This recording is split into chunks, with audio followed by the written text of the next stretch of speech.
There's no feeling more intense than starting over. If you deleted your homework the day before it was due, as I have, or if you left your wallet at home and you have to go back after spending an hour in the commute. If you won some money at the casino and then put all your winnings on red but it came up black. If you got your best shirt dry cleaned before a wedding and then immediately dropped food on it. If you won an argument with a friend and then later discovered that they just returned to their original view. Starting over is harder than starting up.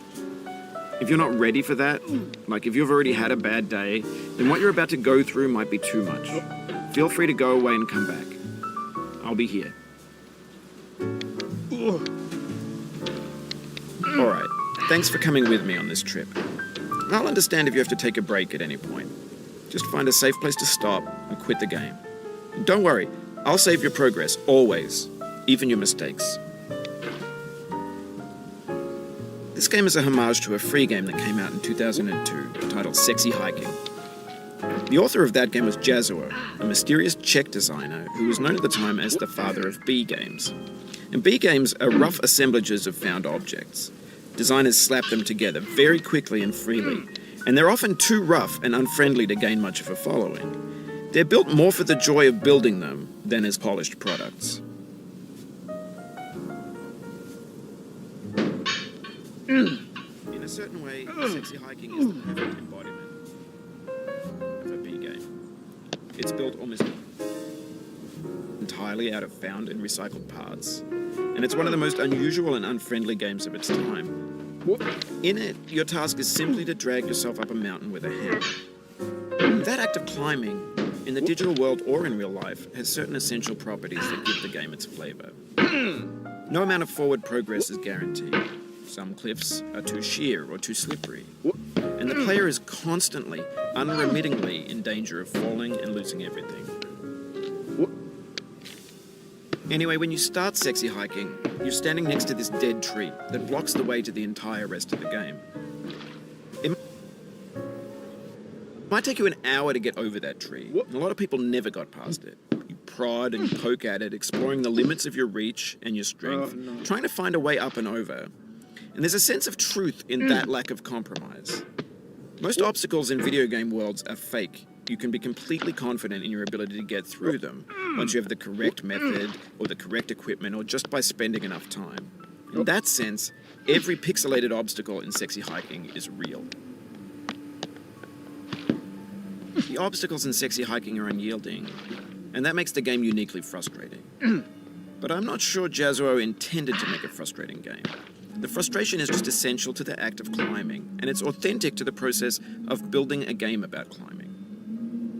A funny thing happened to me as I was building this mountain. I'd have an idea for a new obstacle, and I'd build it, test it, and it would usually turn out to be unreasonably hard. But I couldn't bring myself to make it easier. It already felt like my inability to get past the new obstacle was my fault, as a player rather than as a builder. Imaginary mountains build themselves from our efforts to climb them, and it's our repeated attempts to reach the summit that turns those mountains into something real. When you're building a video game world, you're building with ideas, and that can be like working with quickset cement. You mold your ideas into a certain shape that can be played with, and in the process of playing with them, they begin to harden and set until they're immutable, like rock. And at that point, you can't change the world. Not without breaking it into pieces and starting fresh with new ideas.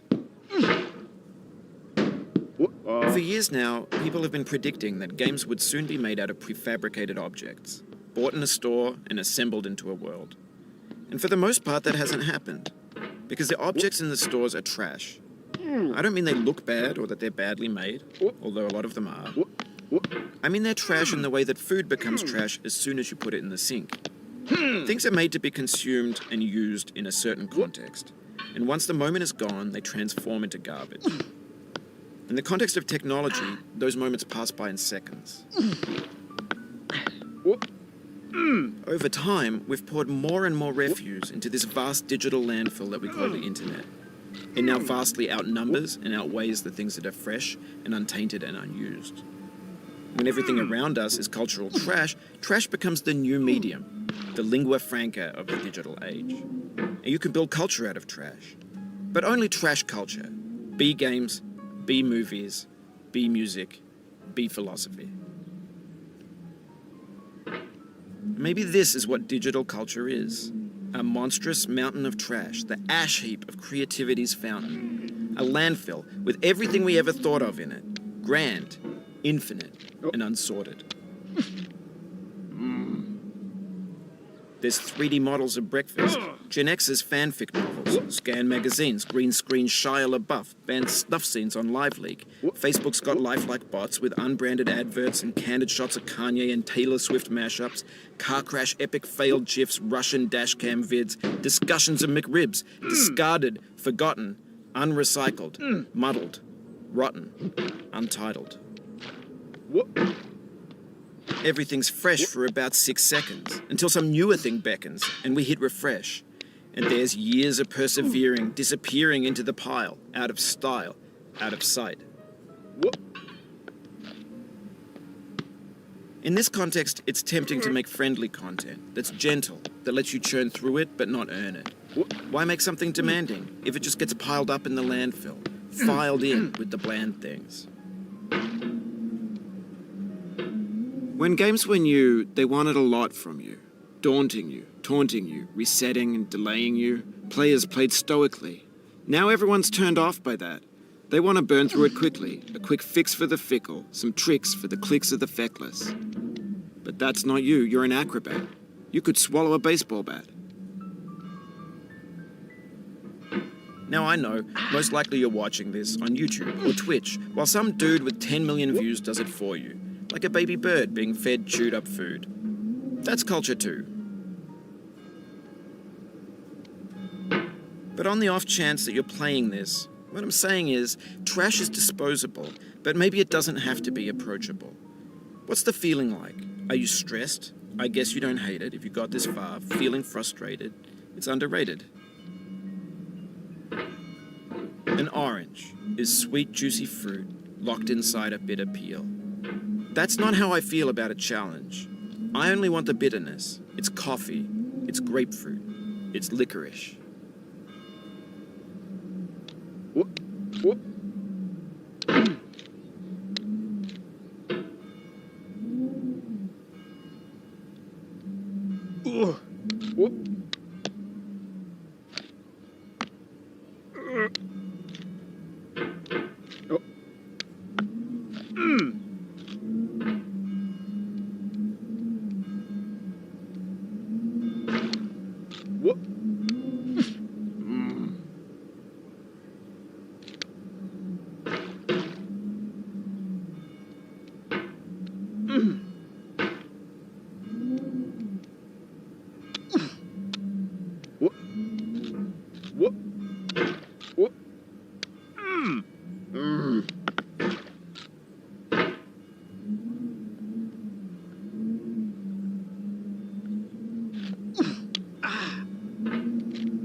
It feels like we're closer now, composer and climber, designer and user.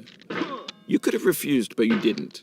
There was something in you that was hidden, that chose to continue.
No.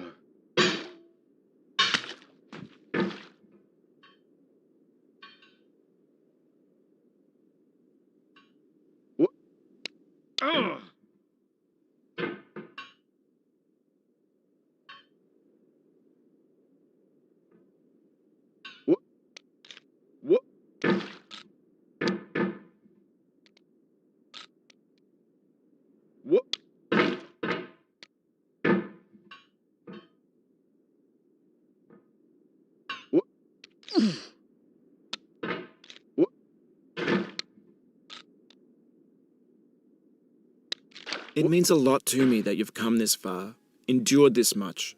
Every wisecrack, every insensitivity, every setback you've forgiven me is a kingly gift that you've given me.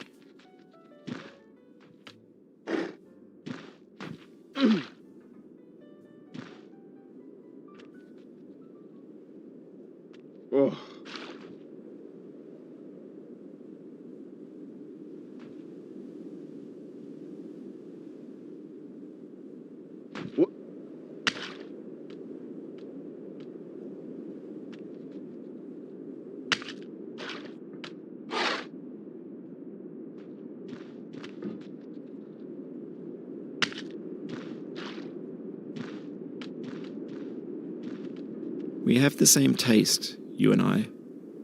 It's not ambition. It's ambition's opposite.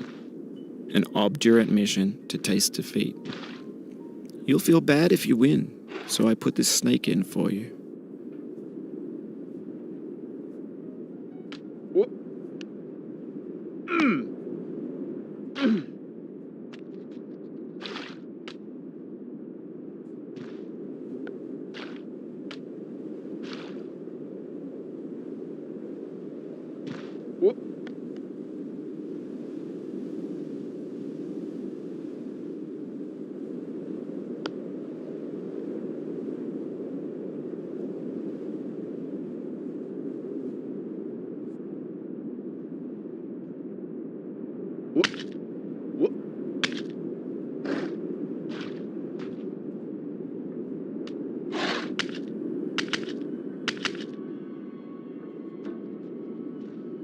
Have you thought about who you are in this?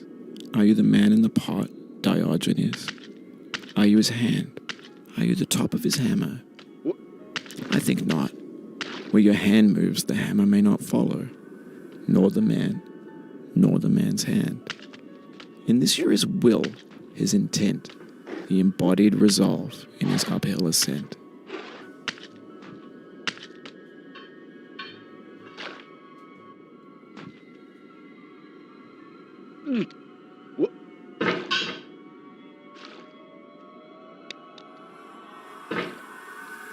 Now, you've conquered the ice cliff, the platforms, church and the rectory, the living room and the factory, the playground, the construction site, the granite rocks and the lakeside.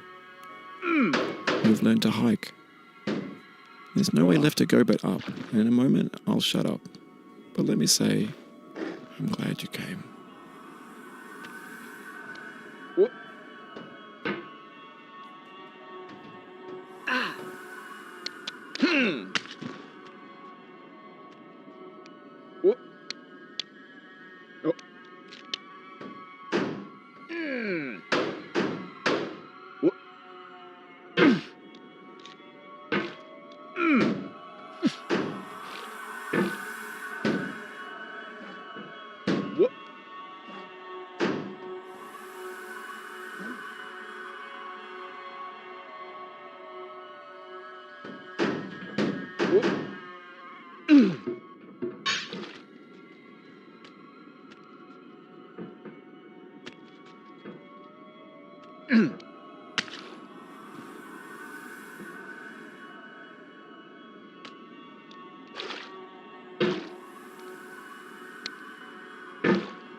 Oh, you just lost a lot of progress. That's a deep frustration, a real punch in the gut.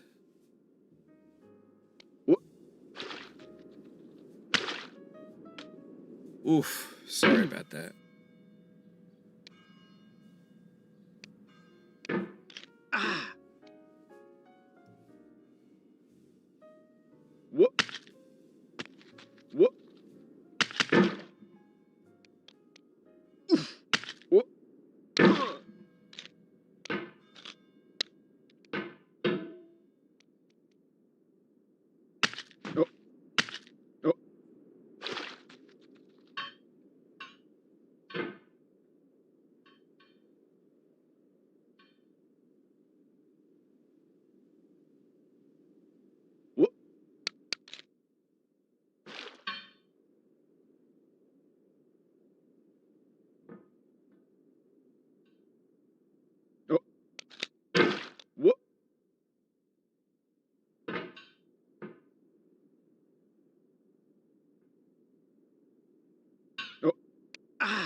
Oh, it happened again.